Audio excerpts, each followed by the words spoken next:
Lyon demain, le quart d'heure lyonnais, toute l'actualité chaque matin. Parce que Lyon demain se dessine aujourd'hui, voici l'essentiel de l'actualité. En ce jeudi, nous sommes le 4 novembre. 110 policiers déployés hier place du Pont, une opération d'envergure pour traquer les trafics, vente à la sauvette de cigarettes. 20 personnes ont été interpellées. La CGT appelle une nouvelle fois l'ensemble des agents et des cadres de la ville de Lyon à faire grève vendredi 12 novembre. La circulation du Covid-19 se fait à nouveau plus active depuis 2 semaines. Dans le Rhône, le reflux se poursuit toutefois dans les services de réanimation. Et si on profitait de ses vacances de la Toussaint pour retourner voir Guignol dans son théâtre de la rue Louis Caron dans le Vieux-Lyon en 2021, c'est quoi l'esprit Guignol ? Guignol est-il de gauche, de droite ou écolo ? Qui, pour perpétuer cette tradition lyonnaise, nous poserons toutes ces questions à Alexandre Chetaille, marionnettiste et membre de la compagnie Emma. À l'Olympique Lyonnais, Peter Bosz a communiqué un groupe de 22 joueurs pour affronter le Sparta Prague en Ligue Europa. Lyon demain, le quart d'heure lyonnais, toute l'actualité chaque matin. Gérald de Bouchon. Bonjour à tous, bienvenue dans ce quart d'heure lyonnais. Près de 110 policiers ont mené une opération d'envergure hier, place du Pont, dans le quartier de la Guillotière. Des membres de la police aux frontières, du service des douanes et des CRS ont prêté main forte aux policiers nationaux et municipaux. Pendant plus d'une heure, les forces de police ont procédé à des contrôles. Les opérations ont été menées sous l'autorité du sous-préfet Julien Péroudon. Au total, 116 personnes contrôlées, 20 interpellations au final. 5 personnes ont été prises en charge par la police aux frontières pour des situations irrégulières. 5 personnes ont été placées en garde à vue, 4 pour vente à la sauvette de cigarettes et 1 pour port d'armes prohibées. Enfin, 10 personnes interpellées ont fait l'objet de procédures simplifiées pour des infractions liées aux stupéfiants ou pour des ventes à la sauvette de cigarettes. Plus de 4000 personnes ont été contrôlées dans le secteur de la Guillotière depuis le début de l'année, ce qui a donné lieu à environ 900 interpellations dans ce quartier agité. Pierre Oliver et Pascal Blache se désolidarisent des propos d'Étienne Blanc. Les 2 maires de droite élus à Lyon se sont rencontrés hier, s'avouant heurtés par les propos du leader de la droite au conseil municipal. Il réclame une réunion interne avant le conseil du 18 novembre. Le sénateur, dans le JDD, a tenu des propos controversés sur le régime de Vichy, une polémique que l'intéressé juge infondée. De son côté, Denis Broliquier, l'ancien maire du 2e, estime qu'Étienne Blanc a commis une erreur historique. Étienne Blanc sème le doute alors que la transmission de la mémoire devrait plus que jamais être une priorité commune. Le chef de file des écologistes, Patrick Audiard, condamne fermement les propos d'Étienne Blanc. La CGT appelle une nouvelle fois l'ensemble des agents et des cadres de la ville de Lyon et du CCAS, le Centre communal d'action sociale, le vendredi 12 novembre, donc dans 8 jours. Le syndicat revient à la charge contre l'augmentation du temps de travail avec l'application des 1607 heures par an. La CGT milite aussi pour le retrait de la note de service limitant le droit de grève. Lyon demain, un site internet, du son, de l'image, un média complet pour les Lyonnais qui font avancer la ville. La circulation du Covid-19 se fait à nouveau plus active depuis 2 semaines. Baisse des températures, hausse de l'humidité et une vie sociale qui commence à se faire davantage en intérieur sont autant d'éléments qui pourraient contribuer à emmener la France vers une 5e vague.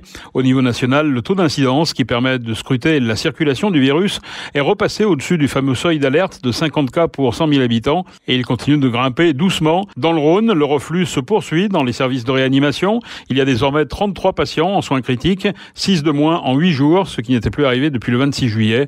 Le Rhône, 4e département le plus endeuillé depuis le début de la pandémie, totalise 25 décès sur l'ensemble du mois d'octobre. 12 décès en octobre dans la Loire, 5 pour le département de l'Ain. Dans la Loire, la campagne de vaccination contre le Covid chez les plus de 80 ans stagne à 88%. Les personnes qui ne sont pas encore vaccinées peuvent appeler un numéro vert pour faire venir la vaccination directement à leur domicile. Le 0800 730 957, ouvert 7 jours sur 7 de 6h à 22h. Ce service de vaccination à domicile dans la Loire est utilisable que ce soit pour une première, une deuxième ou une dose de rappel. Le projet d'amplification de la zone à faible émission, la concertation préalable est ouverte, elle se déroule jusqu'au 26 novembre prochain. En question, l'interdiction des véhicules particuliers classés critère 5 ou non classés sur le périmètre actuel, et ce pour l'été 2022. Le programme et les différentes manières d'y contribuer sont accessibles sur la plateforme Je participe. Lyon demain, Histoire lyonnaise. Laurent Bourguet, après avoir été canut puis arracheur de dents, s'initie à la marionnette et crée en 1807 un personnage qui deviendra en quelque sorte l'emblème de Lyon, Guignol. Et depuis plus de 2 siècles, le succès de cette marionnette est resté constant.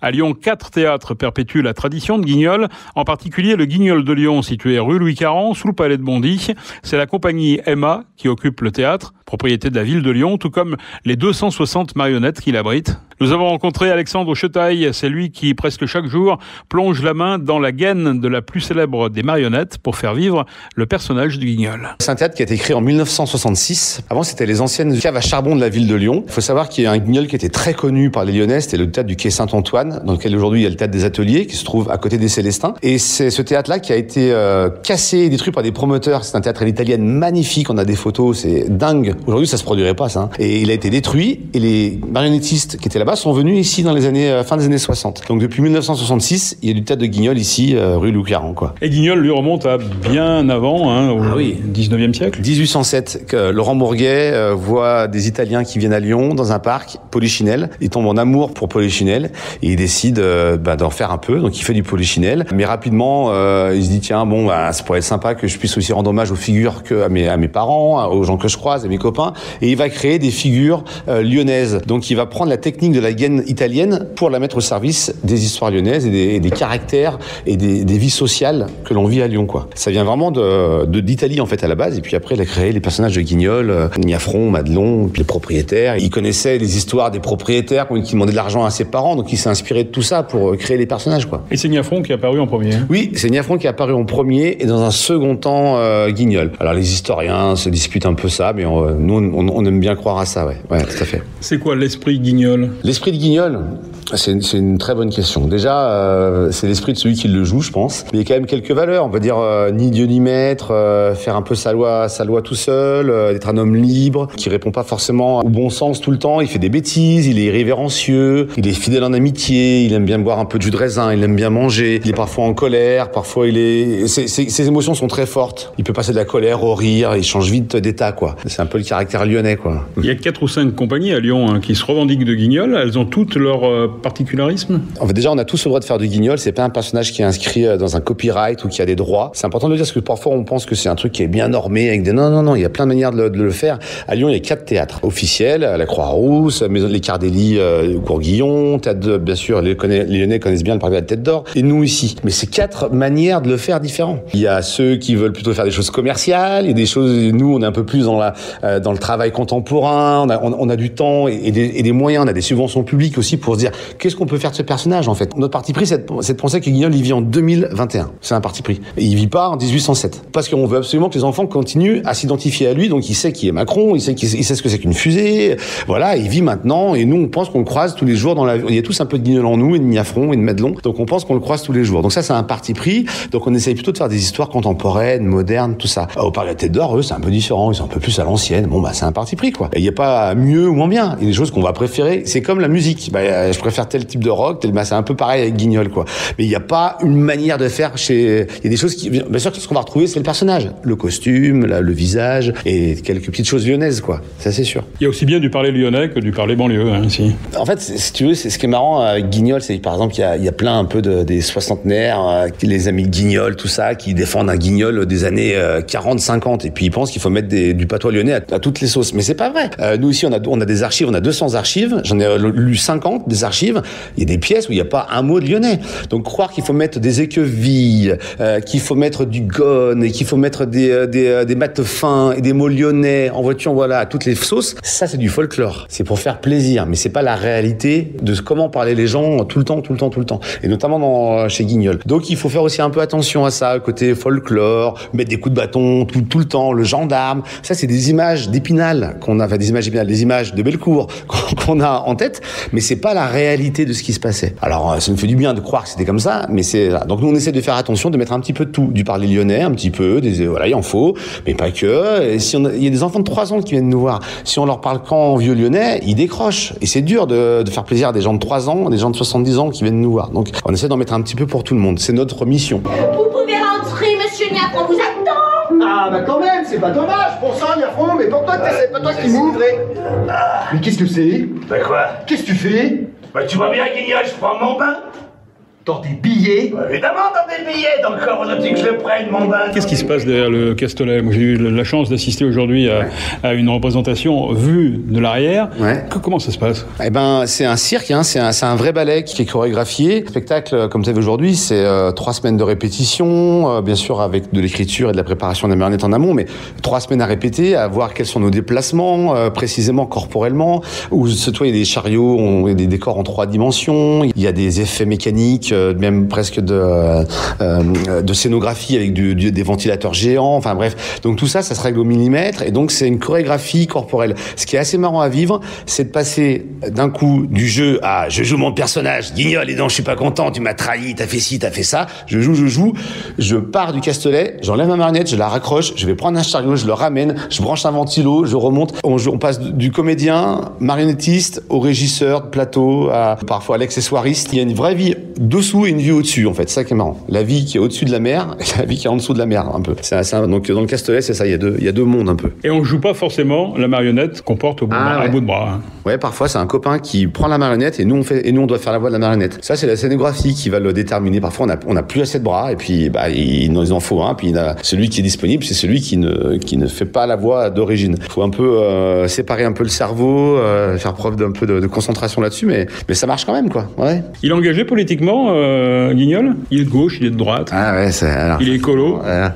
Non, c'est une très bonne question. Les conservateurs vont voir le côté un peu à l'ancienne, bouchon lyonnais, tout ça, un peu plus de droite, parce que c'est les vadeurs de Lyon, tout ça. Voilà.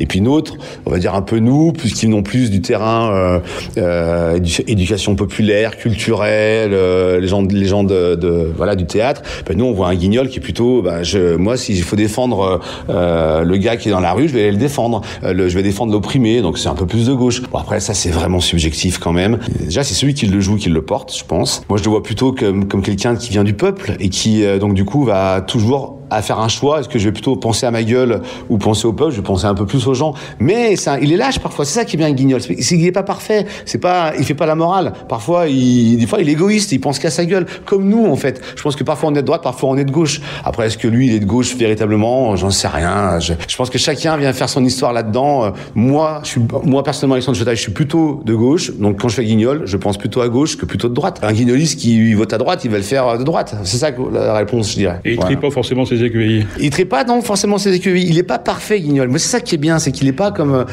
c'est pas un héros qui montre la voie aux enfants. Non, c'est pas Mickey, quoi. C'est pas Mickey, c'est pas Tintin, c'est pas Astérix. Quoique Astérix, peut-être un peu plus. Est-ce que cette tradition de Guignol, elle se perpétue? Est-ce qu'aujourd'hui, cette transmission, elle est garantie? Ça reste très fragile. C'est-à-dire que si j'avais un message à faire passer à la ville de Lyon, c'est que aujourd'hui, il n'y a pas d'école. Nous, on aimerait vraiment qu'il y ait une formation pour les futurs guignolistes. Ça s'apprend sur le tas. C'est des gens, des comédiens qu'on connaît, qui s'intéressent, mais ça reste fragile. À Lyon, on est quoi? Des gens qui manipulent la gaine. On est professionnels. Aujourd'hui, il y en a 10, quoi. 10, 12. Mais si demain, on est tous dans le même avion, il n'y a plus personne l'avion s'écrase, il n'y a plus personne pour manipuler. Ce que je veux dire, c'est qu'on est au pays de Guignol, on est à Lyon, il faudrait qu'il y ait des moyens pour former des marionnettistes à gaine lyonnaise, former des gens qui sculptent, et c'est pas aujourd'hui, ça s'est pas fait. Alors ça va, ça tient, mais il faudrait pas qu'il y ait de problème, quoi. Il faudrait pas que la moitié du théâtre de Guignol de Lyon explose, parce qu'autrement, on serait mal, quoi. Je pense que ça manque vraiment. Et puis c'est un super outil pour les comédiens, c'est un outil pour améliorer son jeu qui est formidable. Il y a plein de choses à apprendre, le jeu, la manipulation, la construction de décors, de marionnettes, la sculpture, la couture.